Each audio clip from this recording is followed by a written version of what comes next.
Biasanya Patir dapat dana dari mana itu? Pembangunan kapela seperti itu. Dana itu dari Indonesia itu. Ya, dari Indonesia. Ibu namanya Ibu Naya. Ya.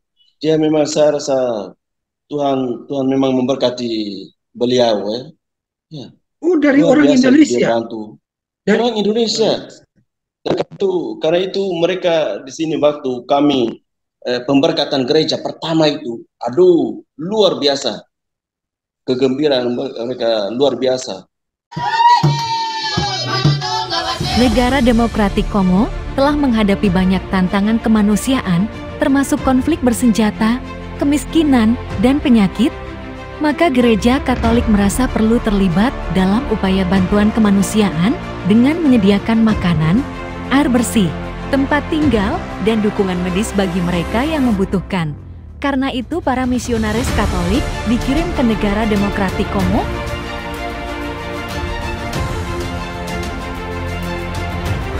Tahukah Anda bahwa sebagian besar misionaris itu adalah putra-putri Indonesia? Mereka hadir untuk membantu memperkuat pendidikan dengan memberikan pelatihan keterampilan dan bimbingan kepada individu-individu dalam masyarakat yang terpinggirkan. Le mardi 14 juin 2022, la province SVD Congo a accueilli officiellement les pères Gaba Carlos et Narek Marcelin, deux jeunes prêtres SVD indonésiens. À la même occasion, la SVD Congo a procédé à l'envoi en mission des pères. Dengan cara ini para misionaris dapat membantu mereka untuk mandiri secara ekonomi dan meningkatkan kualitas hidup mereka. Kongo adalah negara yang beragam secara agama, dengan banyak keyakinan dan tradisi yang berbeda. Maka kehadiran imam Katolik bukan pertama-tama untuk membaptis, melainkan berperan dalam memfasilitasi dialog antaragama dengan mempromosikan saling pengertian dan membangun kerukunan antarumat beragama.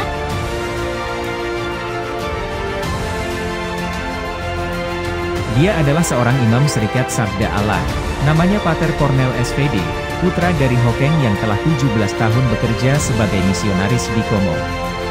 Pater Cornel SVD adalah salah satu dari sekian misionaris Indonesia yang bekerja di Kongo. Dan saat ini, dia akan hadir dalam podcast kita di Baranda Sang Pencerita. Apakah Pater sudah tahu duluan tentang Kongo? Atau bagaimana proses sampai ada di Kongo itu setelah Tabisan? Tabisan tahun 2007 di Paroki Hokeng ya? 2006, pardon. 2006 di Paroki Hokeng ya. Terus setelah itu langsung ada pengumuman. Lalu sesudah itu, pengumuman itu sudah diberitahukan sejak kekal tahun 2006, 2005. Sejak 2005 kami sudah diumumkan. Iya, saya sendiri pilih Kongo ya. Saya pilih kami diwajibkan untuk memilih 3 tempat.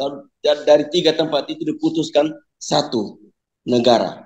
3 tempat itu apa-apa? Saya pilih pertama itu Kongo, yang kedua itu Filipina Selatan. Karena dulu saya top di sana, jadi saya rasa lebih mudah juga untuk kalau saya kembali ke sana lebih mudah lagi. Lalu yang ketiga itu saya pilih Chili. Terus kemudian berangkat ke Kongo tahun berapa? Berangkat ke Kongo tahun 2007.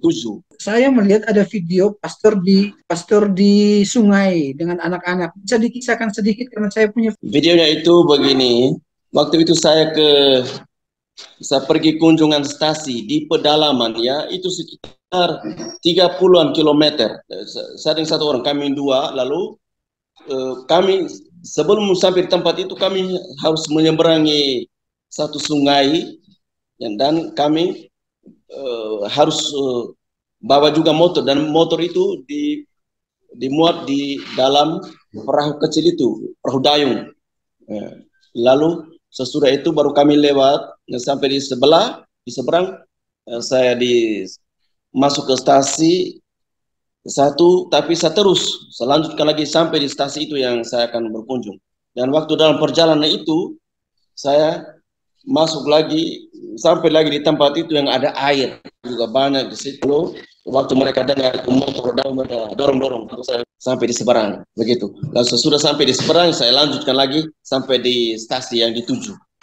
Itu stasi dari anak-anak yang dorong motor itu ya? Tidak, mereka di stasi yang lain.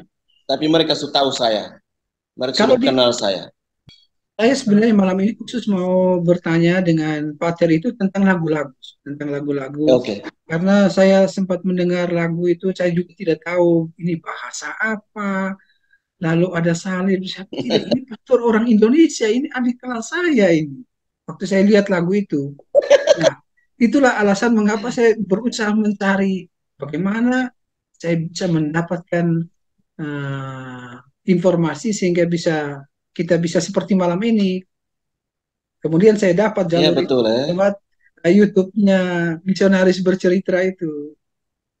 Nah, Ya, ada dua ya. hal yang saya mau tanya tentang musik, lalu tentang pesan terakhir dalam percakapan dengan Pastor Misionaris Bercerita itu. Ada hal yang menurut saya menarik sekali, kata-kata di situ. Tapi kita mulai dulu pertama musik. Sejak kapan Ya, ya, Kak. Pastor bermusik? Tentang musik itu, saya sejak kecil saya sudah biasa nyanyi ya, sudah biasa nyanyi, sudah biasa main musik, terlebih musik suling ya, karena kami itu paling terkenal dengan musik suling. Jadi kami punya stasi itu di Hokeng, di Duang. Saya punya kampung namanya Duang, di Proki Hokeng. Itu kami sangat terkenal dengan musik suling. Tentu ada pengalaman tersendiri kita membuat lagu ya. Tapi saya mau tanya tentang lagu yang dibuat itu, klipnya itu seperti tentang salib. Itu bagaimana itu? Itu judulnya apa, artinya apa, bagaimana itu terjadi? Ya. Pertama-tama ada banyak lagu yang saya buat ya. Tapi itu lagu itu tentang salib karena di lagunya itu judulnya Partonsang. Partonsang itu artinya oleh darahmu, artinya oleh darah Yesus kita diselamatkan. Karena itu di sana salib itu menjadi pusat. Nah.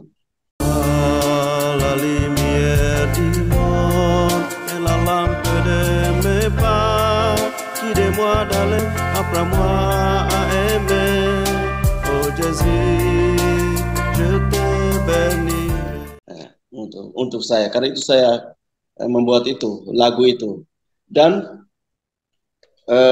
saya terinspirasi oleh berbagai pengalaman, terkhusus pengalaman penderitaan ya, sakit, semua itu, lalu penderitaan di dalam menjalankan pastoral itu setengah mati karena jalan begitu berat, lewat air sungai itu setengah mati, kita jatuh bangun, tapi lalu pasir lagi, ngeri sekali.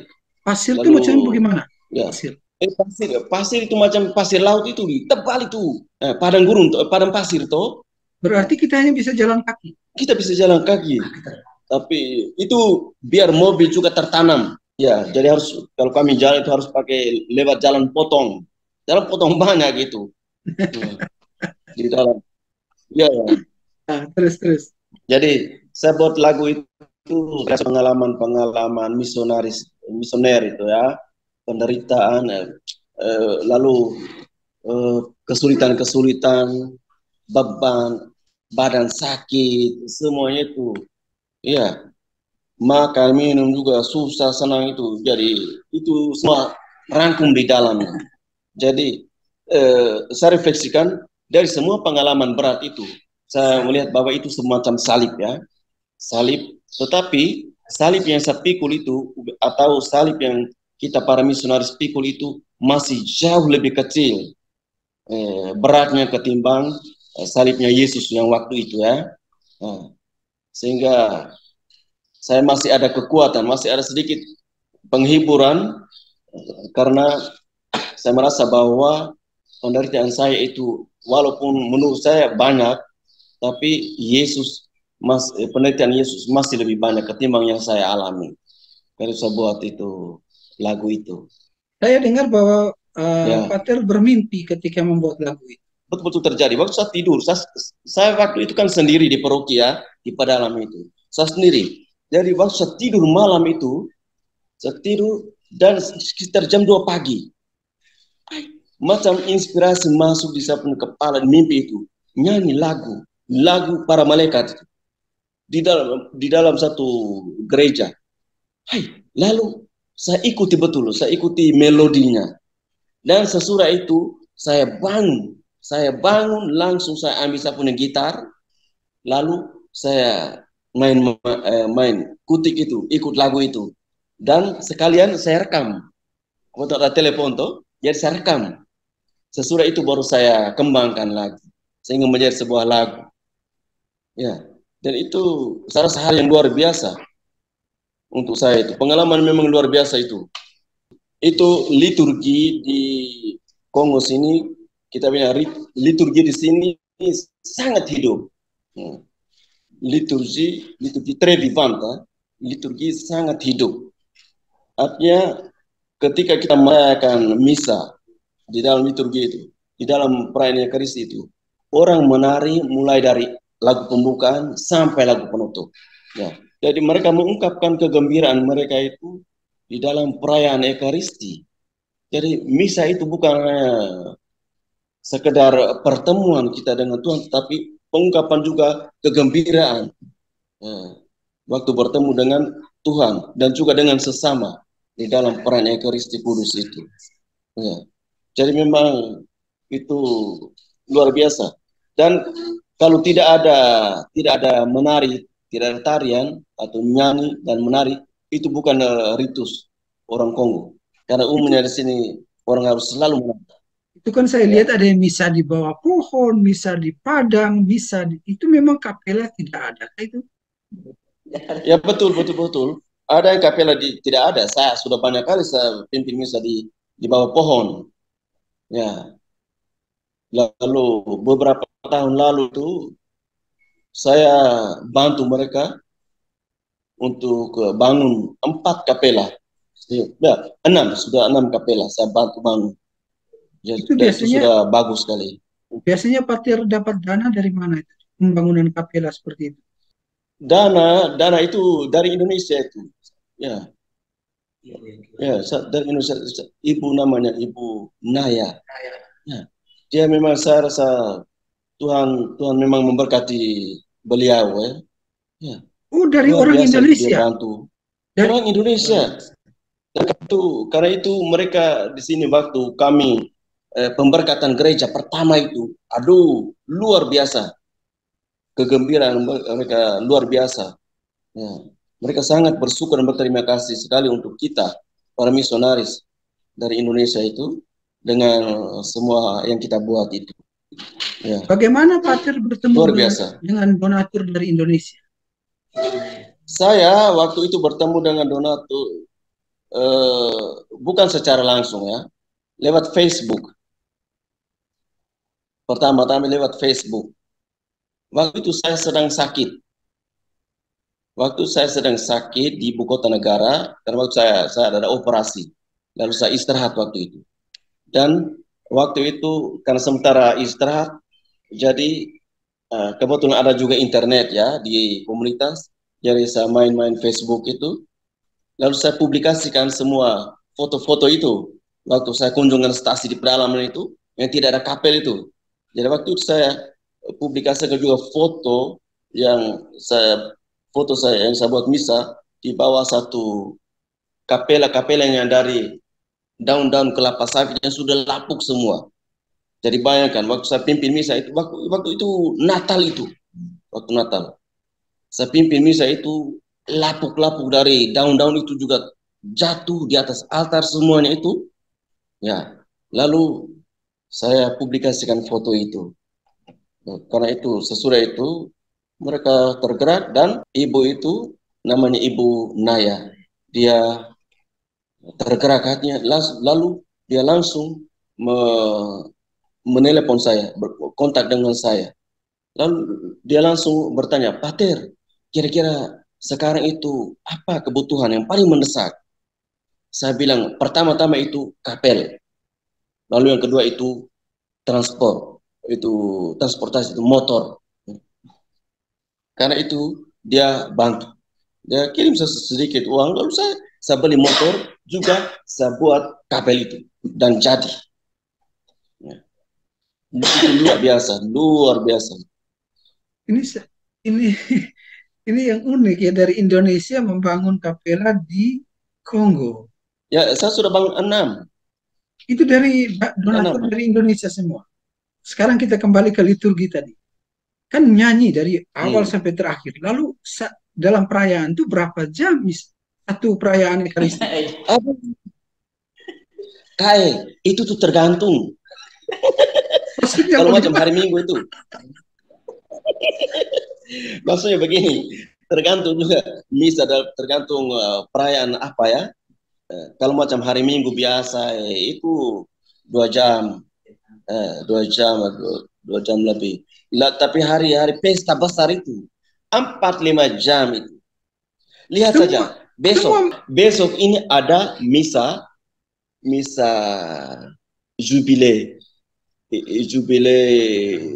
dari kita punya satu paroki SPD di sini ya. Sekarang lalu juga misa pentabisan 2 orang imam, baru nanti juga 7 diakon dalam perayaan itu. Jadi kita akan bayangkan berapa jam nanti misalnya akan berlangsung. Mereka tetap semangat. Itu besok. Ya, itu besok, ini besok pagi mulai jam 9. Jadi sangat ngeri. Jadi selalu dengan menari. Dan orang tidak pernah merasa capek. Orang tidak pernah merasa capek. Tidak pernah bosan. Tidak pernah bosan sedikit pun. Walaupun misa itu melewati beberapa jam sampai 4-5 jam. Itu kurang tuh. Mereka tidak kembali juga, mereka tidak pulang. Tetap di tempat sampai selesai. Itu yang luar biasa itu. Ya, tetap semangat dari awal sampai akhir. Nah, sekarang pertanyaan terakhir. Pastor ada di situ sekarang sudah kira-kira 17 tahun ya. 17 tahun, apa pesan pengalaman atau refleksi? Saya pertama-tama sebelum saya datang ke sini, saya punya prinsip ya. Saya punya prinsip itu macam sebuah gelas kosong itu. Saya datang sebagai gelas kosong yang siap diisi ya. Jadi kalau gelas kosong sudah penuh dengan air berarti. Lalu saya juga belajar dari umat, yaitu bahwa kita datang itu sebagai misionaris bukan untuk merubah mereka. Ya itu memang betul. Tapi kita datang untuk ada bersama mereka, mengungkapkan atau menunjukkan kehadiran Kristus di tengah-tengah mereka, di tengah-tengah kita. Karena itu, pastoral kehadiran itu sangat penting. Pastoral kehadiran itu, untuk saya itu hal yang sangat penting. Dan mereka sangat senang dengan kehadiran kita itu ya, para misionaris Indonesia. Ya, ada banyak hal sekali, ada banyak hal tentang tradisi mereka itu. Kalau kita omong berarti tidak akan pernah habis. Tapi satu yang dirasa paling mendasar kira-kira apa ya? Sejauh pengalaman saya itu, mereka punya pikiran tentang sewangi, sihir, itu sangat-sangat kuat, Pater. Sangat-sangat kuat. Pikiran tentang apa? Sihir dan magic itu. Magis itu sangat-sangat kuat. Saya beri contoh ya. Kalau macam satu orang sakit, itu macam anak di dalam sakit, di dalam keluarga, dan dia meninggal, mereka akan atau dia punya om yang buat. Dan itu konsekuensinya bapak itu harus kena pukul, atau om mereka itu harus pukul, dan mereka harus lari. Kalau tidak juga mereka datang bakar rumah. Itu mereka buat, mereka bakar rumah. Ngeri sekali itu. Dan sudah banyak pengalaman seperti itu. Dan biar kita omong bahwa kalau kita beri pemasukan tentang keadaan ya, misalnya dia sakit, orang yang meninggal itu dia sakit, jadi memang karena penyakit dia mati. Dan untuk mereka itu tidak mungkin. Untuk mereka itu karena itu sihir atau orang sengaja. pakai obat. Apalagi anak muda atau anak muda mati. Itu habis kita. Rumah mereka bakar. Mereka datang bawa dengan batu, kayu, mereka hantam, lempar rumah, bakar. Tapi bagaimana mereka tahu bahwa itu dibuat oleh seseorang? Ada itu konsep mereka. Ya. Itu konsep mereka, dan seperti itulah mentalitas mereka, seperti itu yang saya bilang sulit dirubah. Kita hanya meyakinkan mereka, berikan pemahaman, tidak masuk dalam mereka punya ya. Terima kasih banyak Tuan. Sebuah sharing yang luar biasa saya dapatkan dari Tuan kali ini. Ini orang yang dicari sangat susah. Orang yang jarang bicara. Pada kali ini bisa bicara banyak, saya senang sekali. Oke, baik, terima kasih Potter, terima kasih juga. Saya sangat senang. Pasti sahabat-sahabat pencerita mendapatkan informasi yang luar biasa dari Kongo, seorang pencipta lagu. Sekarang Tuan tolong tutup pertemuan kita ini dengan dua bahasa, bahasa Kongo dan bahasa Prancis, untuk menyampaikan kalimat begini. Kalimatnya begini: terima kasih untuk semua yang telah mendengar cerita dari Kongo. Dalam dua bahasa itu. Pertama bahasa Prancis, silakan. Merci beaucoup pour ceux qui sont suivis notre conversation avec le Père Vincent. Kalau sudah Vincent itu saya sudah tahu sudah maksudnya. Sekarang bahasa Kongonya. Terima kasih karena kalian telah mendengarkan cerita dari Kongo. Bahasa Kongonya. Matondo mingi na beno nyonso yame landa masolo na beto na mambo ya kita di la Kongo. Terima kasih banyak. Sehat selalu ya, Tuan. Terima kasih. Terima kasih sama-sama. Oke Tuan, merci beaucoup. Matondo mingi. Salam misionari sang pencerita. Demikian percakapan kita dengan Pater Cornel yang berkisah tentang karya misi di negara Demokratik Kongo. Kita akan berjumpa lagi dengan tokoh yang lain dalam Baranda Cerita. Sampai berjumpa lagi.